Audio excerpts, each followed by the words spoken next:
Welcome to my channel.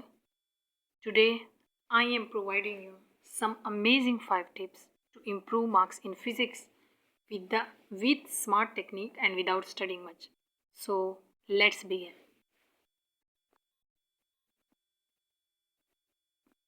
First one is कि सबसे पहले आप फिज़िक्स के टॉप 5 जो चैप्टर्स हैं either you are in class 9th 10th first year second year इनको विदाउट स्किपिंग एनी टॉपिक अच्छे से प्रिपेयर कर लें along with exercise, short questions, long question, conceptual question, objective question, multiple choice, everything.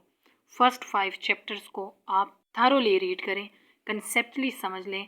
अभी भी आपके पास time है, आप इंटरनेट पे इतनी सारी वीडियोज़ हैं, हर कंसेप्ट को समझें and then you are done with 50% preparation. पहले 5 चैप्टर फिजिक्स के अगर आप लोगों ने समझ लिए हैं तो ये पहला स्टेप है आपका मार्क्स को और इम्प्रूव करने का. So we are heading toward point number 2. आप कैसे मार्क्स इम्प्रूव कर सकते हैं. Point number 2 is short objective question जो है वो हर एक्सरसाइज के मैक्सिमम पहले 5 या 6 चैप्टर के लाजमी करें.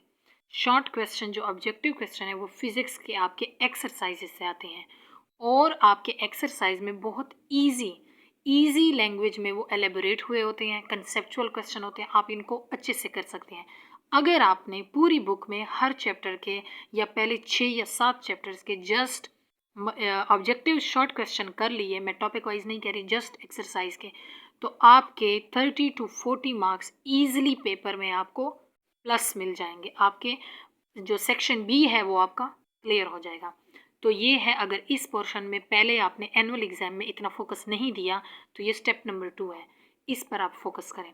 हर चैप्टर के मैक्सिमम मिनिमम अगर आप कर सकते हैं 6 से 7 चैप्टर के आप अच्छे से तैयार कर लें, एक भी क्वेश्चन.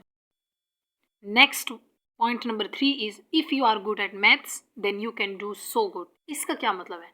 इसका मतलब ये है कि अगर आपकी मैथ्स अच्छी है या अगर आप की मेमोरी अच्छी है और आपको फार्मूलाज याद रहते हैं, concept is the base. Concept अगर आपका नहीं है फिज़िक्स में तो आपको बहुत मुश्किल होगा जो इनको इम्प्रूव करने में मार्क्स को. लेकिन सबसे पहले आपका है कि अगर आपकी मेमोरी अच्छी है, आप मेमोराइज़ कर सकते हैं चीज़ों को, तो आप पहले कम से कम पहले 5 जो चैप्टर्स हैं उनके ईजी जो फार्मूलाज हैं उनको लिख लें. लाइक वर्क एंड एनर्जी का चैप्टर है, लाइक जो चार्जेस का चैप्टर है, जो कूलम्स लॉ हैं और डिफरेंट उस तरह के लॉज हैं, और जैसे मोशन का चैप्टर है, इनके जो इम्पॉर्टेंट वो हैं. क्योंकि जो पहला पोर्शन सेकंड पोर्शन होता है, पोर्शन जो बी सेक्शन होता है, उसमें मैथमेटिकल फार्मूलाज जो सिंपल होते हैं उनके न्यूमेरिकल्स आते हैं. So you can do so good. अगर आपको सिंपल फार्मूलाज आप अपने लिए लिख ले, उनको आपको याद करना और उनको फिर अप्लाई करना अगर आता है, जैसे for example F is equal to ma, ये सिंपल जो फार्मूला है फोर्स का, अगर इसका क्वेश्चन आ गया, इस कोई कॉम्प्लिकेटेड क्वेश्चंस नहीं देते सेक्शन बी में, सिंपली वैल्यूज़ पुट करके आप आंसर निकाल सकते हैं, कोई उसमें एज सच नहीं होगा, तो आपको सॉलिड मार्क्स मिलेंगे. इस तरह से जो लोग न्यूमेरिकल्स पे फोकस करते हैं इन एग्ज़ाम, उनके मार्क्स सॉलिड आते हैं. 80 to 85 बहुत ईजिली आ जाते हैं without studying through out the year, या उसको अच्छे से कम पढ़ें लेकिन स्मार्टली पढ़ें. याद रखिए सारी ज़िंदगी के लिए, ना कि आप जस्ट रट्टा लगाएं एग्ज़ाम के लिए. So this was the point 3. अब नेक्स्ट पॉइंट है डू पास्ट पेपर्स मोर. वो लोग जो रिलाई करते हैं कि हमारे पास टाइम नहीं है, अब लास्ट डेज हैं, हमें कैसे पता चलेगा कि किस चैप्टर को बिल्कुल भी स्किप नहीं करना. पास्ट पेपर को मस्ट देखें, क्योंकि जो अभी सप्ली के एग्ज़ाम आ रहे हैं, जो इम्प्रूवमेंट के एग्ज़ाम होते हैं, इनमें क्वेश्चंस पेपर जो है वो पास्ट पेपर से बनाए जाते हैं. And let me tell you another good news कि जो लोग सप्ली वालों के साथ इम्प्रूवमेंट के एग्ज़ाम देते हैं उनके चांसेस ज़्यादा होते हैं इम्प्रूव करने के. आप लोगों ने अक्सर देखा होगा. क्यों ऐसा होता है? क्योंकि आपके जो पेपर हैं उनको कंपेयर किया जाता है सप्ली वालों के साथ. आपके पेपर के ऊपर नहीं लिखा होता कि आप फेल्ड पर्सन हैं, आप पेपर को पास करने के लिए कर रहे हैं या आप इम्प्रूव करने के लिए कर रहे हैं. So the checker, the examiner will amaze to see beautiful paper जो आपने इतना फुल किया होगा, इतना अच्छे से किया होगा, तो आपको कैसे पता चलेगा कि कौन से चैप्टर्स को बिल्कुल स्किप नहीं करना? मैंने आपको बताया कि अगर आप 9th फर्स्ट ईयर में हैं, सेकेंड ईयर में हैं, जिस क्लास में भी हैं, पहले 6 चैप्टर 5 चैप्टर आप लोगों ने किसी सूरत उसका कुछ भी स्किप नहीं करना। ये वीडियो जो मैं बना रही हूँ ये मैं इम्प्रूवमेंट वालों के लिए बना रही हूँ। सप्ली और अगर जिनके पेपर फेल हो रहे हैं अगर वो ये रूल फॉलो कर ले तो उनके ना सिर्फ पेपर पास होंगे बल्कि उनके बहुत अच्छे मार्क्स आएंगे। आई गारंटीड यू इस जो वीडियो में मैंने आपको स्टेप बताए अगर आप लोगों ने इनको फॉलो कर लिया तो 85 तक आपके ईजिली मार्क्स आ सकते हैं आउट ऑफ 100 इन फिजिक्स। तो पास्ट पेपर्स को करें, उनमें specially section C and section B जो है उनको के क्वेश्चंस वही वाले रिपीट होते हैं। कोई स्पेशली इस टाइम पेपर नहीं बनाया जाता। एनुअल के लिए अलग अलग पेपर बनाए जाते हैं और जो सप्ली के पेपर होते हैं उनको वही रिपीट करके दिया जाता है। Last but not the least, the last जो स्टेप मैं आपको बता रही हूँ, जो तरीका बता रही हूँ, जो इंपॉर्टेंट आपने करना है, elaborate questions, don't fill pages. हमारे यहाँ ये सिस्टम है, हमें बताया जाता है कि आप पेपर भरें भरें भरें, क्वालिटी जो है उसको देखा जाता है ना कि क्वांटिटी को। ये गलत मिसकंसेप्शन है, स्पेशली इन साइंस जो पेपर्स हैं। अगर आप लोग फॉर एग्जांपल आप लोगों को पता होगा जो आपने चीटिंग से क्वेश्चन पूरा का पूरा किया है उसमें आपके कितने मार्क्स आए हैं, नहीं आए होंगे वरना आज चीटर टॉपर होते। ऐसा नहीं होता। एग्जामिनर कोई बेवकूफ़ नहीं है, उसको समझ आ जाती है कि ये इसने खुद किया है या ये नकल करके किया है।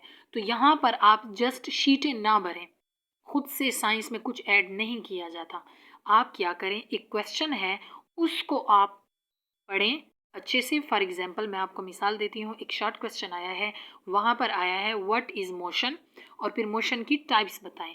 अब आप लोगों शॉर्ट क्वेश्चन है और वो 4 नंबर का क्वेश्चन होगा या 5 नंबर का, तो आप क्या करेंगे, सबसे पहले आप मोशन की हेडिंग देंगे, अच्छी सी, बड़ी करके बिल्कुल भी नहीं, 2 लाइनों में जो आती है वो हेडिंग देंगे। नीचे आप अच्छी राइटिंग में खुला खुला जो उनको समझ आए आप लोगों ने जस्ट सिंपल जो उनकी डेफिनेशन है वो लिखनी है।